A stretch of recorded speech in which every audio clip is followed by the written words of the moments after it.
নমস্কার। পাঠ করছি শ্রী শ্রী রামকৃষ্ণ কথামৃত।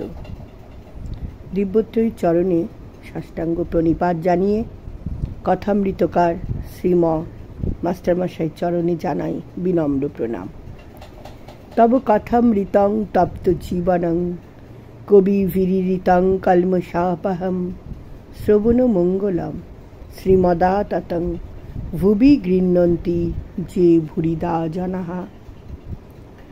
ঠাকুর সুরেন্দ্র ভবনে উৎসব মন্দিরে ভক্ত সঙ্গে সংকীর্ত আনন্দে সংকীর্তন করছেন ঠাকুর। এইবার সংকীর্তন আরম্ভ হবে। খোল বাজছে, গোষ্ঠ খোল বাজাচ্ছে, এখনো গান আরম্ভ হয়নি। খোলের মধুর বাজনা গৌরাঙ্গ মণ্ডল ও তাদের নাম সংকীর্তন কথা উদ্দীপন করে। ঠাকুর ভাবে মগ্ন হয়েছেন। মাঝে মাঝে খুলির দিকে দৃষ্টি নিক্ষেপ করে বলছেন, আমরি আমরি, আমার আমার রোমাঞ্চ হচ্ছে গা। গায়কেরা জিজ্ঞাসা করলেন, কিরূপ পদ গাহিবেন? ঠাকুর শ্রীরামকৃষ্ণ বিনীতভাবে বললেন, একটু গৌরাঙ্গের কথা গাও না বাপু। কীর্তন আরম্ভ হলো। প্রথমে গৌরচন্দ্রিকা, তারপরে অন্য গীত। লাখবান কাঞ্চন যিনি, রসে ঢর ঢর গোরা মুজাং নিছনি, কি কাজ শরদ কোটি শশী, জগৎ করিলে আলো গোরা মুখের হাসি।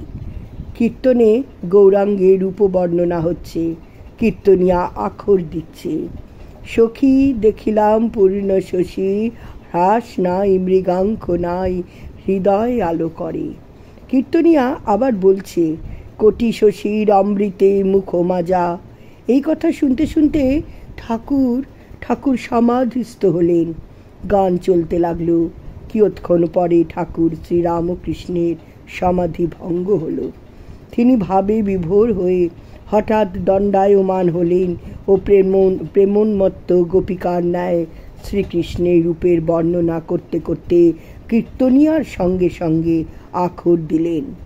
সখী রূপেরও দোষ না মনের দোষ, আন হেরিতে শ্যামময় হেরি ত্রিভুবন।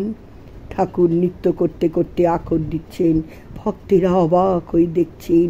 কীর্তনিয়া আবার বলছেন, গোপিকার উক্তি, বাঁশি বাজিস না, তোর কি নিদ্রা নাইকো? আখর দিয়ে বলছেন, আর নিদ্রা হবেই বা কেমন করে? শয্যা তো করো পল্লব, আহার তো শ্রীমুখের অমৃত, তাতে অঙ্গুলির সেবা। ঠাকুর শ্রীরামকৃষ্ণ আসন পুনর্বার গ্রহণ করেছেন। কীর্তন চলতে লাগলো। শ্রীমতী বলছেন, চক্ষু গেল, শ্রবণ গেল, ঘ্রাণ গেল, ইন্দ্রিয় সকলে চলে গেল। আমি একলা কেন বা রইলাম গো। শেষে রাত্রে রাধা কৃষ্ণের মিলন গান হলো।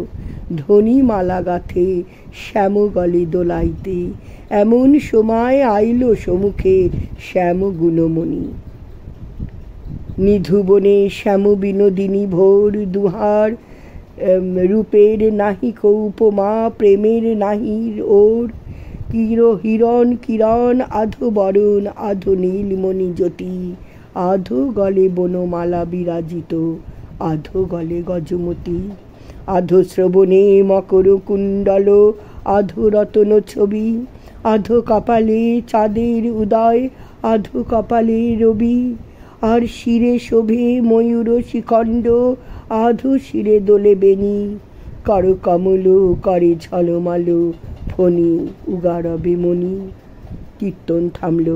ঠাকুর ভাগবত ভক্ত ভগবান, ভাগবত ভক্ত ভগবান, ভাগবত ভক্ত ভগবান, এই মন্ত্র উচ্চারণ করে বারবার ভূমিষ্ঠ হয়ে প্রণাম করছিলেন। চতুর্দিকের ভক্তদের উদ্দেশ্যে প্রণাম করলেন ঠাকুর ও সংকীর্তন ভূমির ধূলি গ্রহণ করে মস্তকে দিলেন। কি অপূর্ব দৃশ্য! আমরা পাঠের সাথে সাথে এই দৃশ্য যদি কল্পনা করি, কি প্রশান্তি অন্তরে পাওয়া যায়। তাই রামকৃষ্ণ কথামৃত সবাই পাঠ করুন, যেটি এই যুগের ভাগবত। সবাই ভালো থাকুন, সবাইকে ভালো রাখুন, দিব্যত্বয়ের অনুধ্যানে থাকুন। নমস্কার।